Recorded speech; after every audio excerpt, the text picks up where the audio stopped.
Bonjour Sylvain, je suis ravie que tu aies accepté cette interview. Tu es le propriétaire de la plateforme d'affiliation 1TPE ou 1TPE comme on veut, mais bon, moi je dis 1TPE, je suis plutôt française, tu vois. Première plateforme française de produits en affiliation. Je recommande à nos lecteurs cette plateforme à laquelle je suis affiliée depuis de nombreuses années, parce qu'elle est vraiment très bien, on y trouve beaucoup de produits.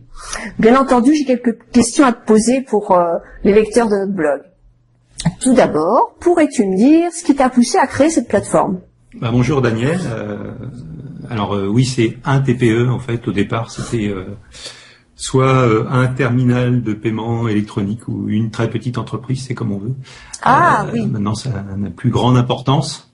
Mais non, c'est bien français. D'accord, donc c'est très petite entreprise, d'accord. Voilà, on va dire très petite entreprise. Voilà. Elle est plus petite, ton entreprise. Très petite. Ça m'évitera d'avoir les filles qui en font. Alors, merci bien de recommander un TPE à tes lecteurs, parce que ça fait toujours plaisir, même si actuellement il y a plus de 100 000 membres qui sont inscrits sur un TPE. Ah oui. Mais c'est toujours agréable de savoir qu'elle est appréciée et puis qu'il y a de nouvelles recommandations et toujours de plus en plus de personnes qui viennent s'inscrire. Alors pour répondre à ta question, un TPE est né d'un besoin personnel. En fait, en 2007 à peu près, je cherchais un endroit où je pouvais promouvoir mes e-books en affiliation. Et j'avais contacté différentes grandes régies d'affiliation françaises qui à ce moment-là commençaient déjà à passer leur clientèle plutôt en grand compte, c'est-à-dire n'accepter que de grosses entreprises ou des institutionnels, et puis ne voulaient plus s'amuser à gérer les petites boîtes. Donc ils m'avaient gentiment éconduit. Et à ce moment-là, je me suis dit, ok, je peux pas venir chez vous, je vais créer mon propre système. Et à ce moment-là, j'ai créé un TPE. C'est une bonne apparemment, idée, j'étais pas le seul à avoir, j'étais pas le seul à avoir ce besoin-là, ni à l'attendre, parce que ça a été immédiatement un grand succès. Un grand succès, un lot d'inscriptions et de mise en ligne. Oui. De toute façon, en France, ça n'existait pas, quoi. Il y a pour la concurrence, il y a ClickBank, mais c'est un truc qui n'est pas français. Même si on peut mettre des produits en français, c'est pas une plateforme française. Donc en France, il y a que toi, quoi, qui nous fait le plaisir de pouvoir mettre nos produits ou vendre les produits des affiliés. En fait, déjà, ClickBank n'existait qu'en anglais au moment où j'ai créé un TPE. Ils ont ajouté différents langages ensuite. Alors, c'est pas pour leur donner un petit coup de pied dans les fesses, mais en même temps, ClickBank, il faut recevoir son argent en dollars américains. Ça génère des frais de change. Les conditions pour toucher des petites sommes, elles sont draconiennes. Et puis depuis peu, alors là, je trouve ça vraiment lamentable. J'en profite pour leur donner quand même un petit coup de pied aux fesses. C'est que et moi-même j'en étais victime parce que forcément je vends pas grand-chose avec ClickBank. C'est qu'ils vous enlèvent de l'argent si vous ne vendez pas. Donc là, cette année, j'ai eu pratiquement 400 dollars américains de retirer de mon compte parce que au fil des semaines, ils retiraient 50 euros. D'accord, il va falloir que je regarde parce que moi aussi je suis affiliée à ClickBank. J'ai pas vendu grand-chose s'ils m'enlèvent ce que j'ai déjà pas vendu. Faut absolument demander ton paiement si tu as atteint le seuil parce que au fil du temps, ils retirent les gains. D'accord. Bon, je vais aller voir ça. Pas sûr que par rapport à la législation française. Je pense pas que ce soit vraiment légal. Une bonne idée, mais. Enfin bon. Ouais. Il y a des failles. Voilà. Mais c'est bien aussi d'en parler, si tu veux, parce que les gens, quand ils veulent faire de l'affiliation, que ce soit pour vendre les produits des autres ou vendre ses propres produits, du coup, ils pensent aux plateformes les plus connues, qui sont ClickBank, 1TPE. Et si sur ClickBank, ils ont des pratiques un peu olé, il vaut mieux que les gens le sachent avant de s'inscrire. Il faut savoir également qu'ils ne respectent pas la TVA sur les e-books, puisque tout est à 19,6, alors que l'e-book est à une TVA à 5,5. Ouais. Déjà, voilà. Ouais. On peut se poser des questions. Enfin, c'est pas qu'on peut se poser des questions, le problème, c'est qu'est-ce qu'on va répondre à un contrôle fiscal si on lui dit qu'on a été vendre des produits sur un site américain avec un taux de TVA qui est pas bon et qu'on a touché l'argent en US dollars. Moi, j'ai un peu du mal à l'imaginer, mais bon, après. Oui, moi aussi. Oui. Après, c'est vrai que il y a quand même un potentiel important en France avec les gens qui parlent français en tout cas. de plus en plus de personnes s'inscrivent, enfin ont Internet, font les achats sur Internet, donc tout est permis. Oui, bien sûr, oui. Autant rester français. De toute façon, il y a de la place pour plusieurs acteurs. Il y a de la place pour tout le monde. Plateforme, aussi bien qu'un TPE. Oui, tout à fait. Oui. Après, faut faire peut-être un peu plus attention. Faut savoir où on met les pieds. Oui. Bon. Eh ben, écoute, je vais te reposer une autre question parce que j'ai fait un blog, si tu veux, pour les gens qui commencent. Oui. Donc, pour une personne qui débute un blog, est-ce que tu penses que l'affiliation est une bonne solution, simple, rapide, de gagner ses premiers euros? Bah non. Ah non. Si tu veux juste gagner quelques euros, il y a un truc qui est beaucoup plus simple, c'est de mettre sur ton blog des liens sponsorisés au clic. Et là, tu vas pratiquement dans la journée, tu vas au moins générer, une ou deux fois 30 centimes d'euros. C'est bien, t'as touché. Ah mais c'est pas terrible ça. Mais si tu veux vraiment gagner de l'argent, en plus que quelques euros avec un site ou un blog, évidemment, faut mettre une stratégie marketing en place. Et là, l'affiliation, c'est ce qu'il y a de plus simple. Parce que t'as pas de produit à créer, t'as pas de clients à gérer, tout ça c'est géré par la plateforme d'affiliation, les paiements des affiliés, etc. Également, le système de paiement pour les clients. Il y a rien à installer sur ton site ou sur ton blog, et c'est le système d'affiliation qui va tout gérer pour toi.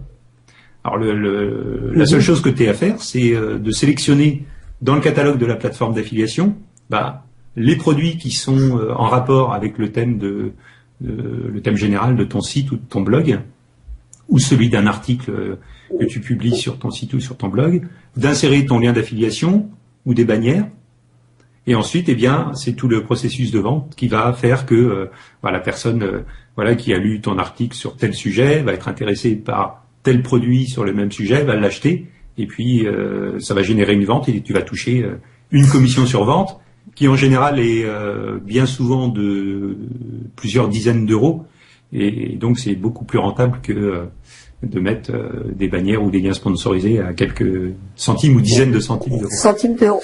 Dizaines de centimes. Effectivement. Je disais simple, rapide, je m'entends, c'est pas trop. Par exemple, il existe une autre forme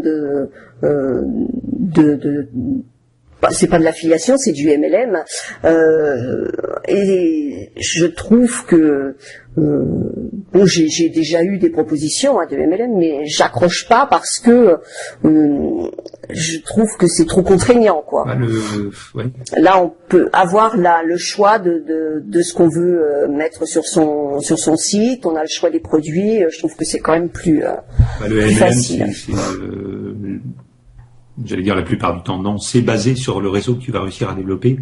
Et effectivement, alors la limite avec quand tu débutes, c'est plus compliqué. Oui, ou à moins d'avoir un énorme réseau déjà à qui tu peux proposer les produits et les faire s'affilier pour faire fonctionner le système à plusieurs niveaux. C'est un peu compliqué.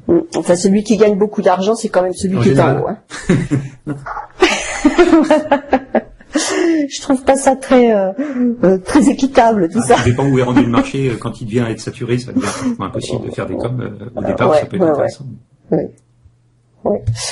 Bon, alors revenons-en à l'affiliation.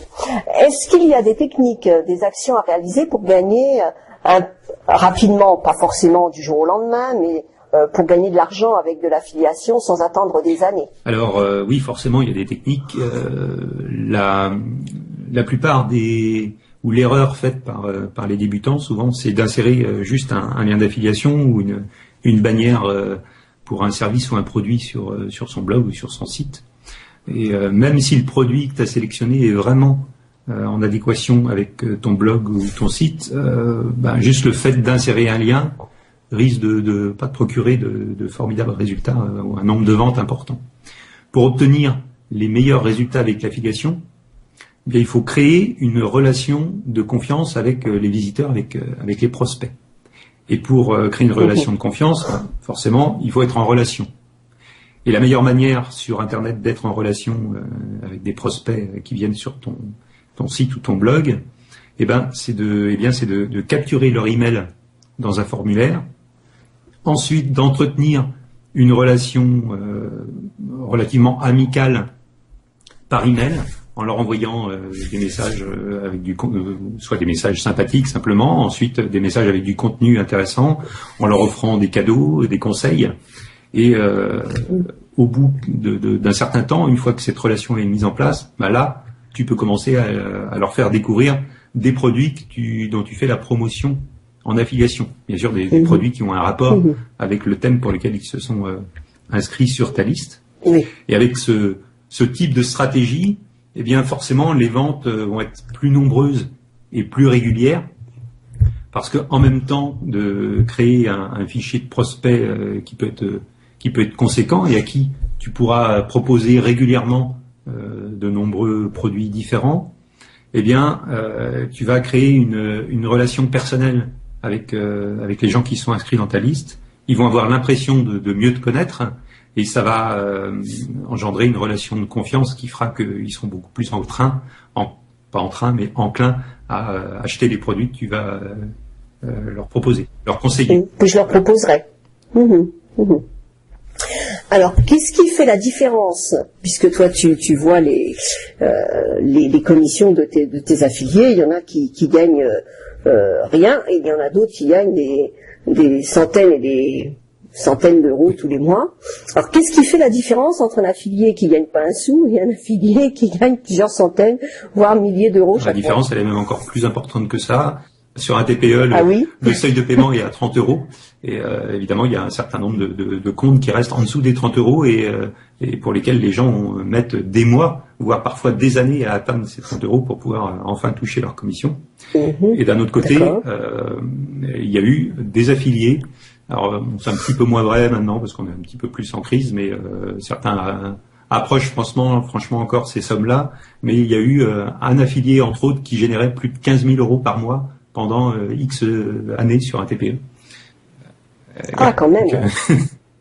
C'est impressionnant. Et la différence entre les deux, c'est un petit peu ce qu'on a évoqué tout de suite, c'est les stratégies que tu auras mis en place pour ton marketing Internet. C'est d'un côté quelqu'un qui va mettre 10 liens différents sur son blog ou 10 bannières qui parlent de sujets différents, un sur l'élevage de chiens qu'on prend toujours en exemple, un autre sur l'amaigrissement qu'on prend aussi, et un autre sur le marketing Internet.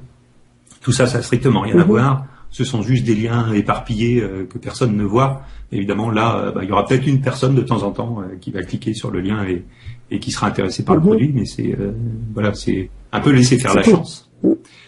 Et d'un autre côté, il y a les gens qui vont mettre en place de vraies stratégies, qui vont capturer les emails, qui vont entretenir une relation avec leurs prospects, une relation gagnante avec laquelle ils vont faire un véritable échange, c'est-à-dire le meilleur échange que tu peux faire avec tes prospects, c'est leur donner du contenu intéressant.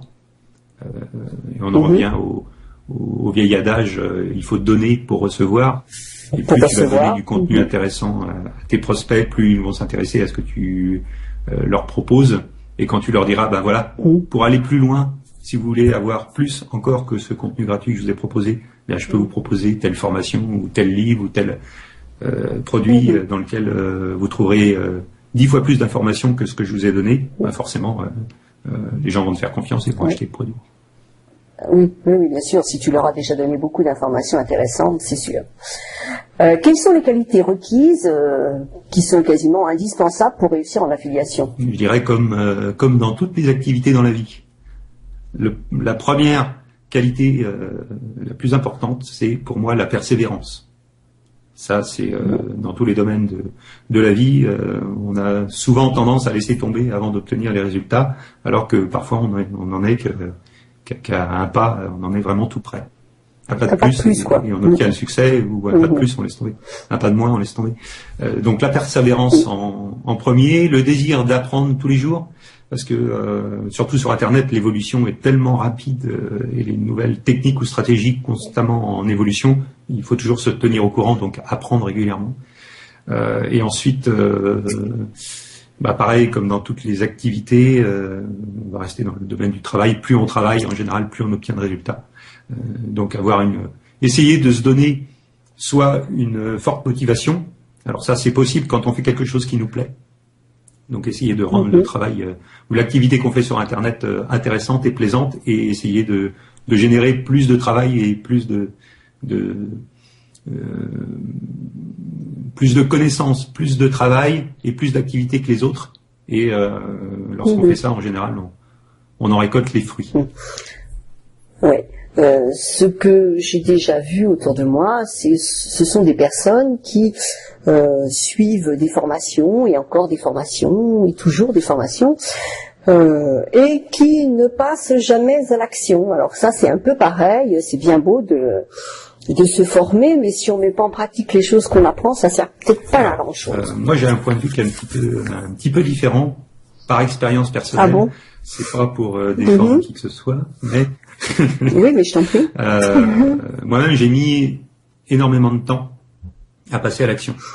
En fait, mon histoire personnelle, c'est que j'ai acquis dans les 20 dernières années tous les produits que vendait feu Christian Godefroy, entre autres, plus d'autres livres et diverses formations. Physique, c'était pas encore l'époque d'Internet, et que le temps que je mette en forme, en fait, dans mon état d'esprit, ce que je voulais réellement faire, la façon dont je voulais le faire, et que j'ai pu puiser dans mes bases de connaissances tout ce qu'il fallait pour que je puisse mettre avec succès tout ce que j'avais appris en pratique. Moi, je pense que ça prend un certain temps. Donc dire telle personne a acheté 3 formations et s'est toujours pas mis à créer quelque chose sur Internet, ça veut pas dire qu'il le fera pas un jour.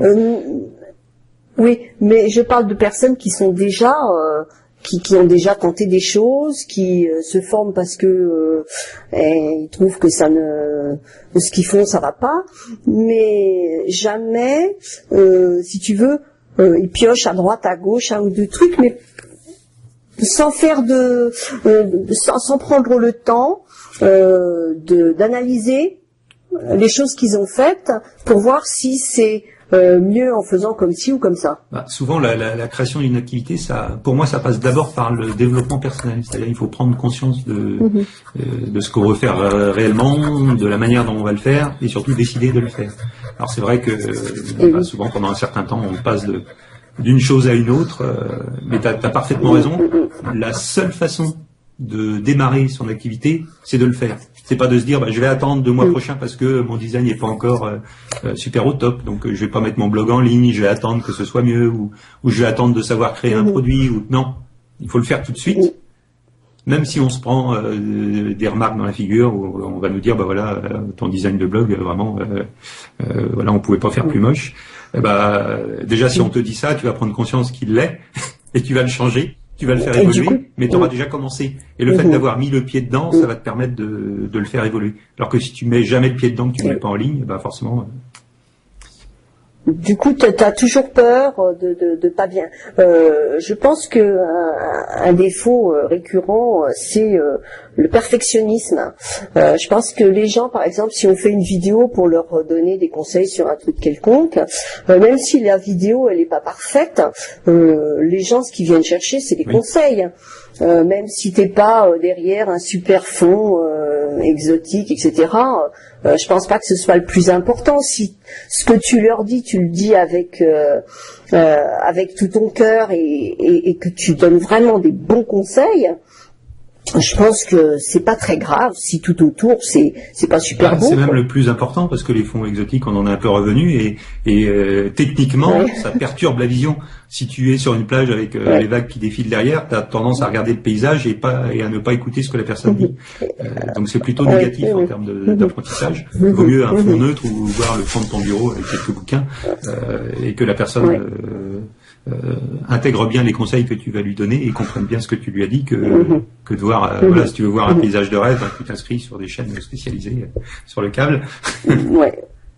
Oui, tout à fait. Moi, je sais que j'ai fait une première vidéo il y a déjà pas mal de temps sur comment faire un cataplasme avec les huiles essentielles, mais c'est la vidéo la plus moche que j'ai faite, mais elle a été vue je sais pas combien de fois. Voilà. C'est le contenu qui prime surtout. Voilà, c'est le contenu qui prime. Bon, alors, revenons-en à la plateforme ATPE. Je n'ai vu que des produits numériques sur ta plateforme. Est-ce qu'il est possible en tant que vendeur de mettre par exemple un produit physique, comment et pourquoi tu as fait le choix d'avoir que des produits numériques? Alors, très bonne question. Pourquoi? Non, il n'est pas possible de vendre de produits physiques. Pour une simple raison, c'est que un TPE n'est pas simplement une plateforme d'annonce où tu vas mettre ton produit en vente et puis tu vas faire l'échange du paiement avec le client. C'est que on prend en charge le paiement des biens et que si on vendait, c'est un exemple qui m'a été donné par une personne de la banque avec qui j'étais en relation, qui faisait le service technique en fait des systèmes de paiement. Et qui m'a dit, j'avais posé la question, et il m'a répondu, Monsieur Milon, voilà, je vais vous donner un simple exemple. Vous vendez des paires de chaussures, et vous avez une personne dans un pays exotique, en général au soleil, qui vous commande 10 paires de chaussures. Vous recevez le paiement, il n'y a pas de problème, vous avez l'argent, vous expédiez vos chaussures, vous payez vos affiliés, et puis un mois et demi plus tard, parce que le temps que le système bancaire se mette en place et qu'on s'aperçoive, ou que même que le propriétaire réel s'aperçoive que sa carte a été piratée, la banque vous retire l'argent. Et vos chaussures, vous les reverrez jamais. Et pour cette raison-là, principale, j'ai décidé que je ne vendrai jamais de produits physiques. Simplement pour éviter la fraude. Voilà. Oui, il m'est arrivé une aventure comme ça, donc je vois bien de quoi tu parles. Certes. Voilà. Donc, peux-tu donner au lecteur de mon blog un ou deux derniers conseils? Oui, je pourrais en donner 50 000, mais on va peut-être manquer de temps. On va peut-être manquer de temps. Puis après, il y a aussi tes formations qui sont très bien faites, que les gens peuvent, auxquelles les gens peuvent s'inscrire. Le dernier, le conseil le plus important, qui rejoint un petit peu ce qu'on disait tout à l'heure, c'est toujours se former. Donc, effectivement, on en revient à la formation. Rechercher toutes les informations disponibles sur à la fois le marketing internet, l'affiliation, les produits auxquels vous vous intéressez. Tout ça pour assimiler le plus de renseignements possibles, à la fois sur les produits, à la fois sur les stratégies et les techniques possibles de promotion en affiliation. Et en même temps, c'est également un sujet qu'on a abordé précédemment, c'est vous lancer tout de suite. Ne pas chercher à attendre d'avoir suffisamment de technicité ou suffisamment de personnes sur votre liste ou suffisamment d'on ne sait quoi pour vous lancer. Faites-le maintenant. Même si vous ne générez pas 1000 € d'un coup la semaine prochaine, eh bien dès que le plus tôt possible que vous serez mis à... je ne trouve pas mes mots, le plus tôt possible que...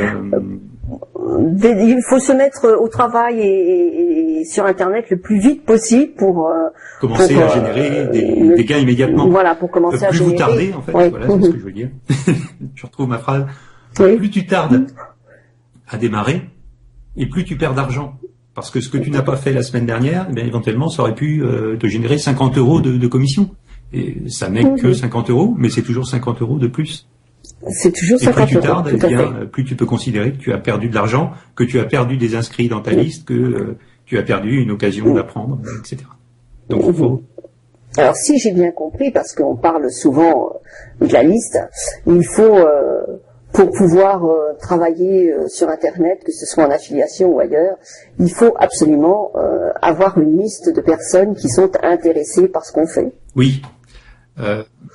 Et donc capturer, j'aime bien le mot capturer, tu sais, ça me fait penser à soit un filet de pêche, on va capturer les poissons. Il faut absolument donner du contenu pour que les gens aient envie de s'inscrire, qu'on puisse leur proposer après autre chose. J'allais un petit peu au-delà de ça, parce que maintenant,